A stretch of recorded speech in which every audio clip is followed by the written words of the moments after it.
Why is mental health so important? When we think of health, we usually think of the body. We protect it from environmental influences, from accidents, from illnesses. But do we pay the same attention to our soul? There is no health without mental health. A healthy psyche is important for a person's overall well-being. Mental health makes us robust. It allows us to enjoy life. It helps us to cope better with pain and disappointment. Today, we know the enormous influence that mental health has on overall health. This does not only apply to psychosomatic illnesses. Every mental illness affects the life of the person affected, relationships, professional and social opportunities, the entire personal environment.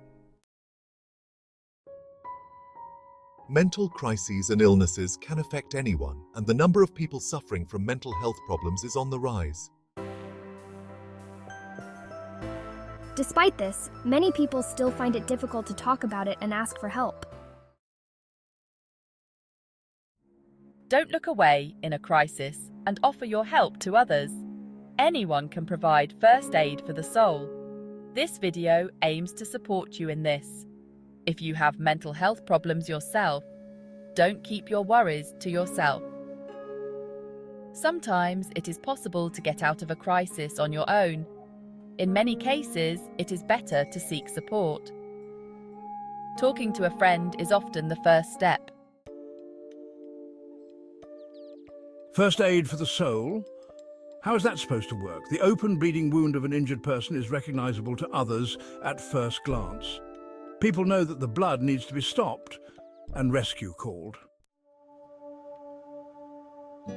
Mental wounds are often not immediately visible. Crises also develop gradually, occur irregularly, and are often covered up by those affected. First responders are often afraid of doing something wrong in the event of an accident.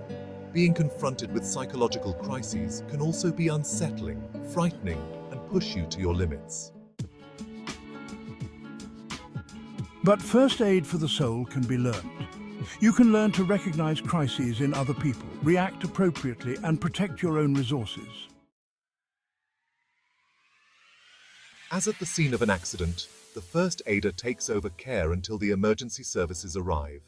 It is the same with first aid for the soul. Prudent support from others is crucial and often life-saving. Is first aid for the soul possible? However, there is professional help for every mental health crisis, which is urgently needed in many cases. If you feel unable to cope with a situation, it is better to seek outside help. Successful first aid can cushion or minimize more serious consequences, gives those affected the feeling that they are not alone, encourages them to seek professional help if necessary, and also gives you as a first aider the feeling that you have done something rather than failed in the face of the problem.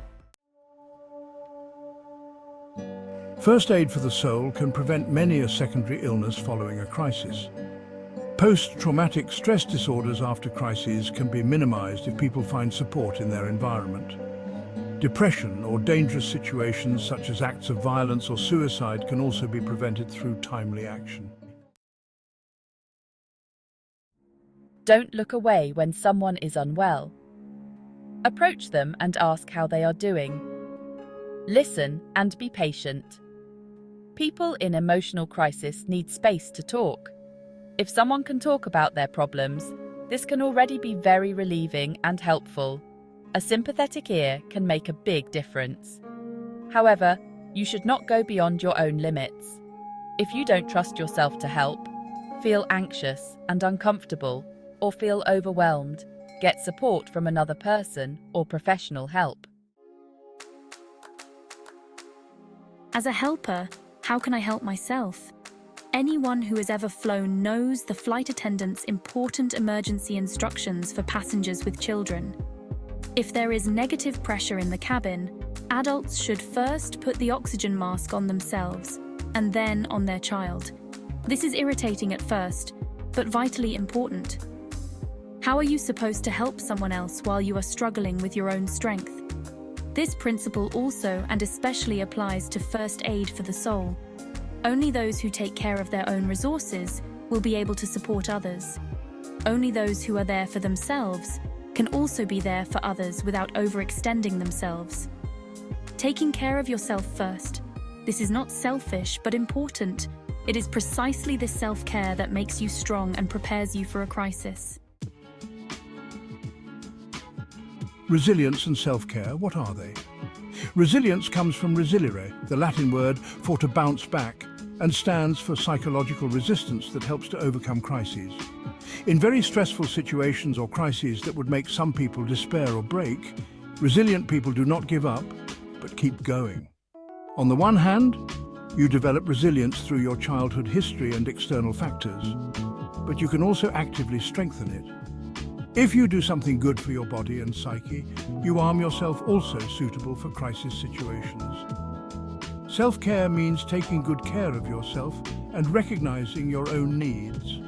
On a physical level, it is essential to eat and drink enough and to get enough sleep. On a social level, it means allowing yourself time out, saying no once in a while, and treating yourself with love. So I can strengthen myself. I treat myself like a good friend. I make time for exercise and nature. I cultivate my hobbies. I meet up with friends.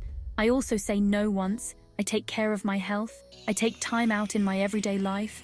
I am grateful for the good things in my life. I'm trying out something new. I have a positive view of the future. I try to enjoy, laugh, and relax. I take care of my resources.